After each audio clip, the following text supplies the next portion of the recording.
Yonder Music.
Yonder Music.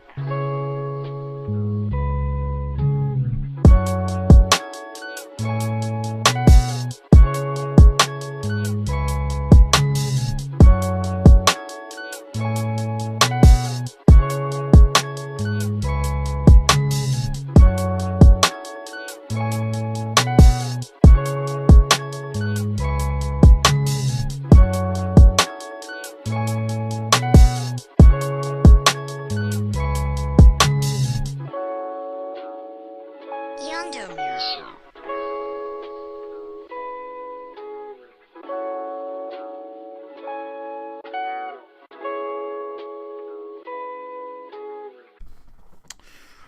What's up? What's up? This is, it's your boy Black Lil Mac. And today I'm gonna do a little something different.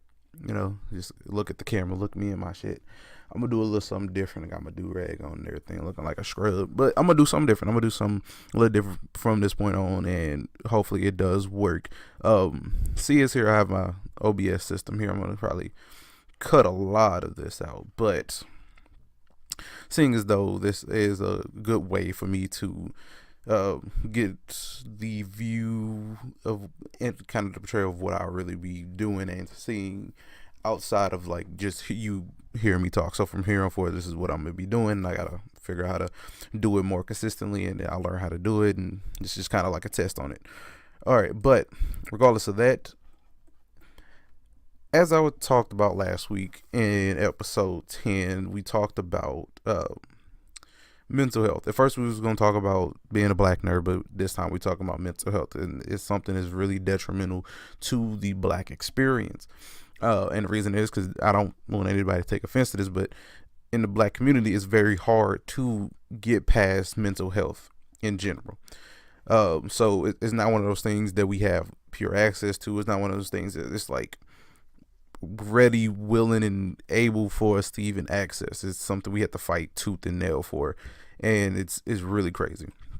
It really is crazy, and it's just something that it really triggers me, and I don't understand what it is about it that allows for it to be like that, but it does, and it really is upsetting to say the least.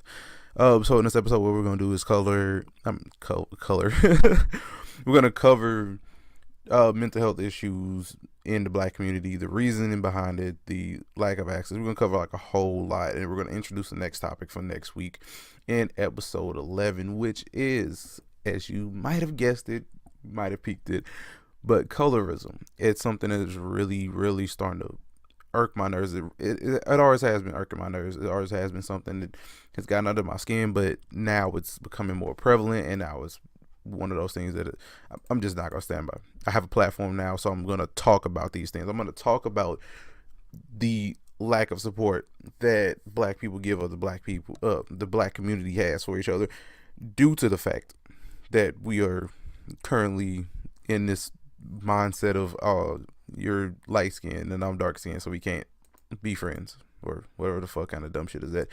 Also, I will be uploading the audio to this segment and to this episode over on Patreon, so definitely if you would like to hear that and like to see that and everything, you would definitely be able to do that if you pledge to my Patreon. I'll leave the links in the description below and everything. Still on Buzzsprout. I don't know if people go in there, but it's still on Buzzsprout and everything. So without further ado, let's get into the episode. Now, with that being said, mental health issues in the black community is something that has been a part of the community since we were brought over to this godforsaken country ever so long ago. So it's not one of those things that have just recently come about. It's something that's been there, it's embedded, it's in, just there, is embedded with the seeds and sown in with the touches of racism in this country. So it's not one of those things that's ever going to go away, number one. But number two, it's also something that is very hard for us to tackle. Granted, as I said in the last video, is because we as black people always think of like this, we have this little pride thing. So since we have this little non-adjustable pride that just, we have it, and that's it, I don't need help from nobody, you did a whole bunch of stupid shit that actually occurs within it. And this mindset is just really, really crazy. But there's a lot of people who just automatically believe that, whoa, I'm sad. I'm not gonna tell anybody I'm sad, because if I tell somebody I'm sad, that makes me weaker in comparison to this other person. So now they know my weakness and ... And this is actually something that I have either thought or have somebody have told to me after me talking to them and telling them, getting them to realize that that is a flawed mindset. You should not think about this. That is not something you should be thinking about. Your pride should never take over your rational thought in any way, shape or form. That is quite literally the most absurd thing I've ever heard. Because I'm prideful, I'm not going to tell you what the fuck I'm going through. Because I'm prideful, I'm not going to tell you that I've been depressed for this amount of years and I've been depressed for this amount of months. I've been feeling shitty for this amount of fucking days. I'm not going to tell you that, because if I, and it's the crab, and it ties even further, kind of go into the crab in the barrel mentality. Because if I tell you my problems, you may use it against me to get further ahead up the ladder than I am. It's very fucking stupid. It's very fucking stupid.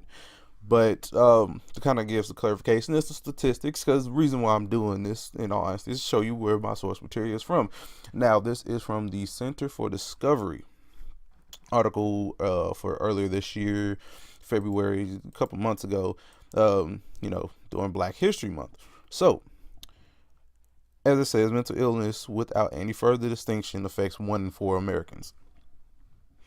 So, I mean, every 1 in 4 people that you will see will have some form of mental health issue. And we're not going to break it down to what it is. It's so many that it's not going to ever make sense or resonate. But 1 in 4 people have it in America. However, African Americans can disproportionately more likely to experience mental health issues and social stigma, as it says. And we'll get to it. I'm gonna read the article. We'll get into it a little bit later.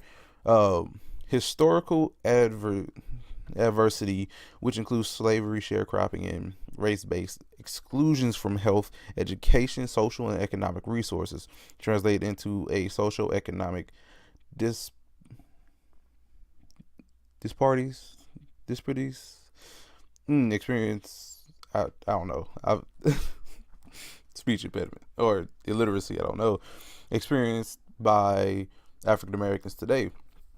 So, as again, when you have, and basically what it's saying, just kind of break it down. I mean, you can read it for yourself. I'm gonna leave a link in the description, the whole thing.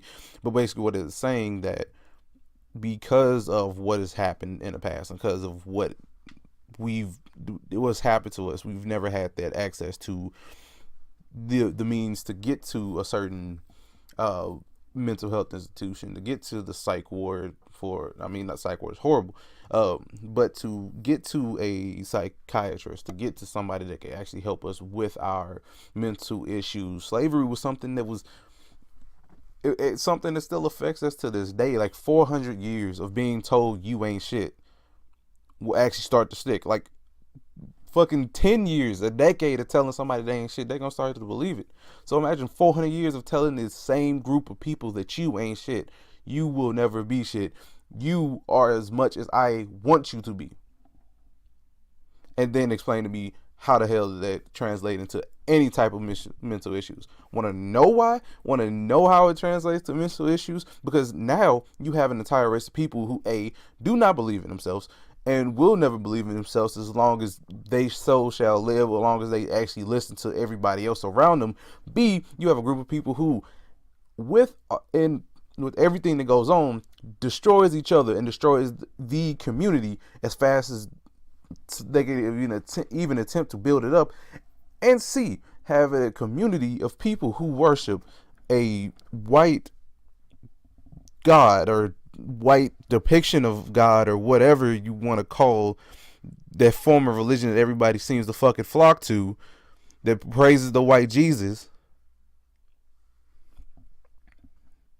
Another topic for another day, but these are things that have been embedded into us, and now we can't get over it. There's something that you just can't get over. Like, you just can't tell me that I'm never going to be anything but like a thug, and I'm going to be in prison, I'm going to have all these kids, and I'm going to do like a million different things, but never would you actually tell me that I could be something. Never will you actually tell me that I can do something with my life, but you would rather sit there and destroy something that you clearly do not understand just for the pure fact that you want it to be destroyed. And then give us every bit of an excuse to still stay complacent, to still be the same way. Well, fuck. I guess that's how it is. Anyway, further down into the article, it says realistically that was just a little bit of a rant, and it's really upsetting, to be honest.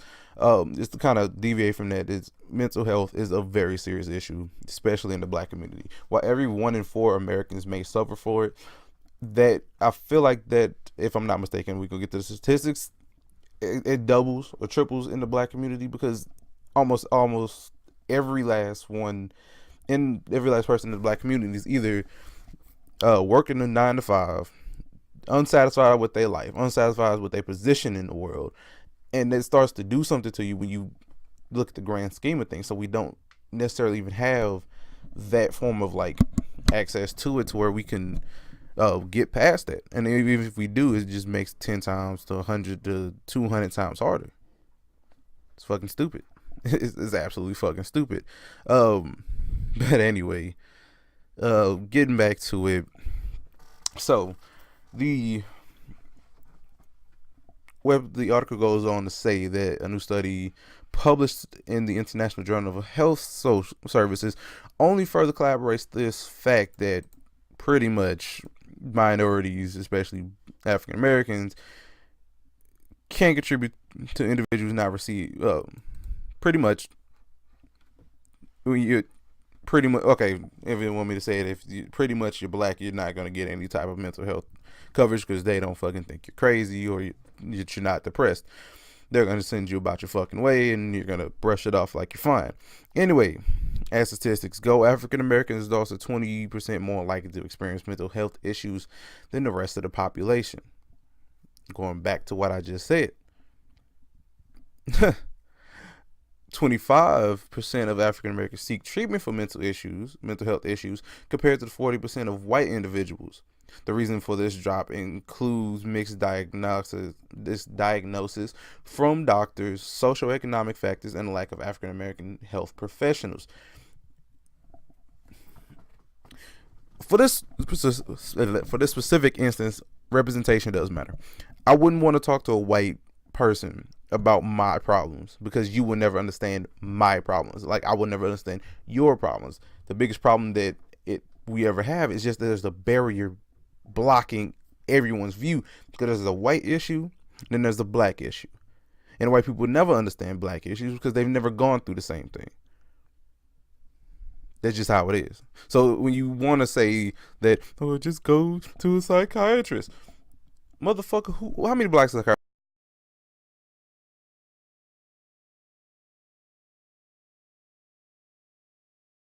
They thinking they're better than us. So get the fuck out of my face with that shit.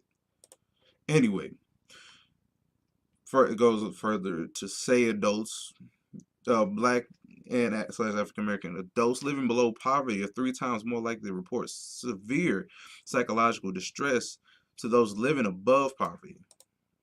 Black and African Americans are less likely than white people to die from suicide as teenagers. That's blacks and African American teenagers are more likely to attempt suicide than white teenagers.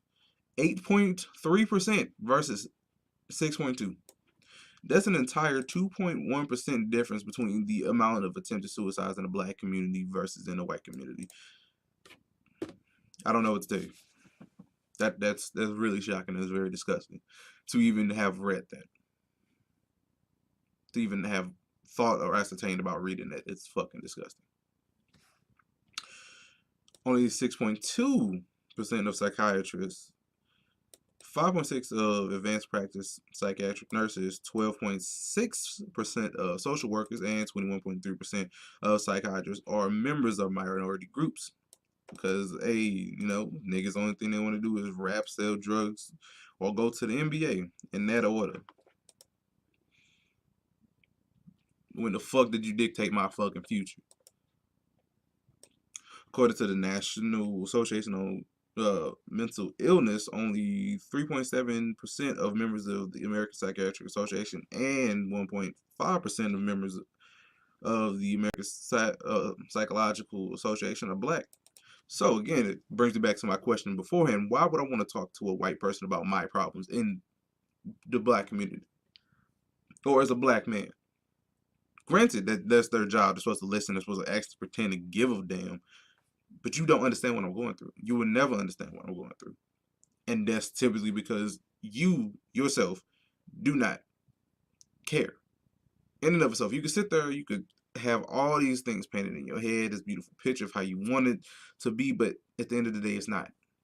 It's never going to be like that because you, yourself, do not care. You're paid to care, but you really do not care because you care about your own, you value your own problems and priorities over everybody else's. And that's understandable to an extent. But when you're trying to become a professional that helps people, you need to help people by helping yourself understand different people. That's all I'm asking. Not saying I wouldn't talk to a white man or a white person about my problems, but I've literally gone to a psychiatrist at the age of like 13 or 14, and it was a black woman. I felt so much more comfortable talking to them over like my white counselor that I was in school with, or the white principal at my school, or the white teachers at my school, because what the fuck do I have to talk to you about? What I'm going through has nothing to fucking do with your side of the neck of the woods. It does not.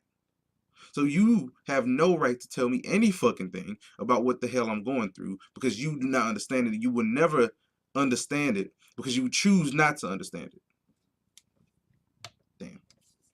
Damn it. I hope it's picking up all that. I hope it is. Damn it. Hold on. Let me get this back to working. You just will truly never understand it. Anywho, African Americans of all ages are more likely to witness or be victims to serious violent crimes. Exposure to violent crimes increases the risk of developing a mental health condition such as post-traumatic stress disorder, depression, and anxiety. All right, so what that basically just said, for anybody who does not know, if you think there's just PTSD is something that you get from going to the army or being, assaulted in any type of way, you're half right. When you live in poverty, when you live in an impoverished area, you only know two things, and especially in the ghettos in the black community, you only know one of two things. You either know gangs, or you either know gang violence, or you know drugs and drug-related crimes. So when you grow up in a household with a cracked out mother, when you grow up in a household with a drug addict father or an absent father, and just grow up in an environment where every 5 seconds niggas is getting shot, every 5 seconds. Not even, this is hyperbole, but it feels like every 5 seconds. Every time you look around, there's police tape somewhere.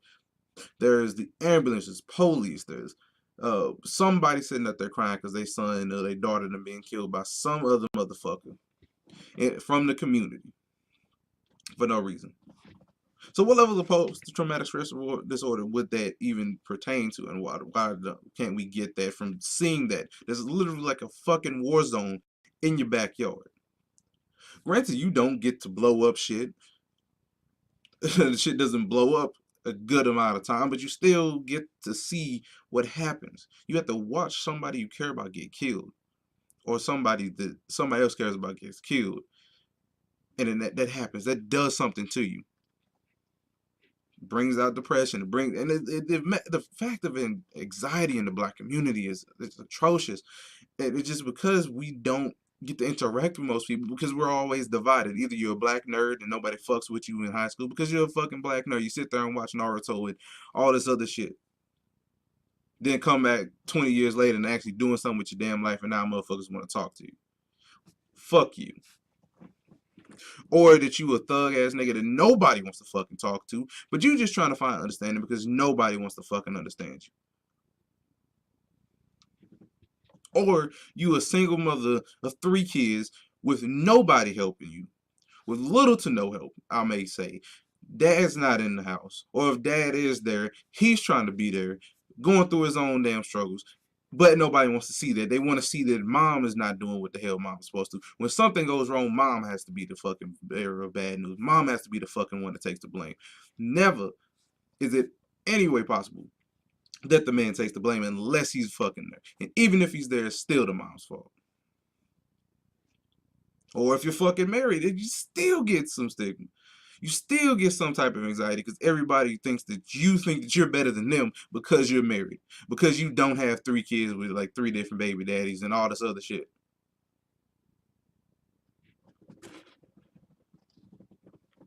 More likely, of all ages, African Americans of all ages, I don't want to hear nothing else, of all ages are more likely to witness or be victim to serious violent crimes. But yet, we are not the ones that have access to fucking mental health, anything, support. I mean, it's so frustrated I'm losing train of thought, losing my words. Damn. All right, so African American children are more likely than other children to be exposed to violence, which can be profound and can have profound and long-term effects on their mental health. Some African Americans even see mental issues as a punishment from God. Up to 85% of African Americans describe themselves as fairly religious or religious, and they commonly use prayer as a way to handle stress, according to one study cited by the American Psychiatric Association. That's where I'm going to get you at, because again, we go back to worshiping this white guy, this depiction of a white man as Jesus that we pray to, and then we hope and just try to understand what's going on. And so we just pray to this, whatever the fuck he is, because that surely is not a deity, even after, and niggas still believe this shit, because even after being proven wrong that this man was just a fucking idol put up there to control people, motherfuckers still bow down to him. All right. If it's a punishment, okay, so think about it as mental issues a punishment for God. Why the fuck you think you getting punished? Why? All right, that's truly that's enough on that topic. I'm not gonna kind of break that down even more because that's just something you gotta understand. It's something you really do have to understand because of the fact that African Americans are subject to all forms of everything, to racism, to colorism, to classism, to poverty, to discrimination of all kinds, to separation anxiety, any form of anxiety, depression, post-traumatic stress disorder, every sort of fuckery that you could possibly throw at a person is probably thrown at a black person. Either, and most time it's from our own people. I ain't even gonna sit here and lie. Like it's always some white person out here fucking around with us. No, it's our own people that's sitting there throwing us under the bus, keeping us down and keeping us oppressed because we in ourselves do not love ourselves. We in and of ourselves do not love ourselves. That's what I meant. It's as simple as that. And I'm not gonna sit here and try to sugarcoat anything. Our mental health should be our main priority. Because you see, like, if you see your brother, your cousin, your sister, anybody feeling like they down, pull them to the side and talk to them. You're part of the fucking problem if you don't pull them to the side and talk to them. You're part of the fucking problem if you don't ask the questions that need to be asked. So when later on down the line some shit happened to them, you're gonna look back like, oh, I should have. Yes, you should have. Shoulda, woulda, coulda, motherfucker. It's over now. You should have been on top of your shit. You should have been able to go over there. I understand you going through your own fucking problems, but everybody goes through something. Don't fucking give me that dumbass excuse. Went through so much shit in the past fucking 4 years. Still out here helping motherfuckers out. Up until the past 2 years, I ain't getting no fucking help on my own. Want to hear no fucking bullshit? How, man, man. I'm sorry. I guess that was something that's just been boiling over. But with that being said, that concludes the talk, the rant. That wasn't even the rant. The talk. It was just a rant on mental health in the black community and how it is. It's just how it is. To get better, we have to focus more on each other and our own physical well-being and our own mental well-being versus trying to let everybody else do it. Because not everybody that you call a friend is actually, especially in other races, actually don't give a fuck about you. Just saying. So before you start questioning your own mental health, or like, oh, I ain't got no mental health issues, or oh, I don't got this, and oh, I ain't got that. Well, what the fuck you got? Some type of issue. The fuck? Anyway, to try to subside that, just come on, just keep up with yourself, man. If you feeling down, you feeling like you're depressed, go and talk to somebody. If it takes you 20 hours or a day or two to find like a black, if you don't feel comfortable talking to anybody outside your race, that's understandable. That's not racist. That's not discriminatory. That's you trying to talk to somebody who may understand what you are going through. White people do it all the fucking time. Why can't we do the same shit? Just find somebody to talk to. Whether it's your godmama, whether it's a psychiatric professional, whether it's just talk. Sometimes just talking helps. Just real shit. But before I close out, I want to try to touch on something that we're going to touch on next week, and that is colorism. And again, it's been something that's been a pet peeve of mine. I've been seeing this light skin versus dark skin shit again. Why the fuck is that even a thing anymore? Like, who gives a shit? You're a black woman, you're a black man. Who actually gives a shit about your fucking color, the color of your skin, other than everybody fucking else? Why are you tripping off of it? The fuck? But before I go, let me just do a quick definition of colorism for you. Because if you didn't know, I'm about to educate you. Colorism is discrimination based on skin color. And it's also called shadism. It's a form of prejudice or discrimination in which people are treated differently based on the social meanings attached to their skin color. Ergo, darker skin, darker complexion women in general are seen as something that is not acceptable by society because they're feared or they're mocked or some random amount of bullshit that happens. But that's something that happens. And we're going to cover that next week. I'm going to try to get some more guests in. Quentin Tezzarino will be back next week for this episode, and we're going to definitely talk about it. It's something I've been avidly on, and it's something that really blows my mind. So we're going to be back talking with that. Now, with that being said, I'm going to see y'all later. I done screamed and hollered too much. It's like 11 o'clock. I'm downstairs in here just fucking chilling. So, man, just, holler at your boy. Stay black at the end of the day. I'm out this bitch. Man.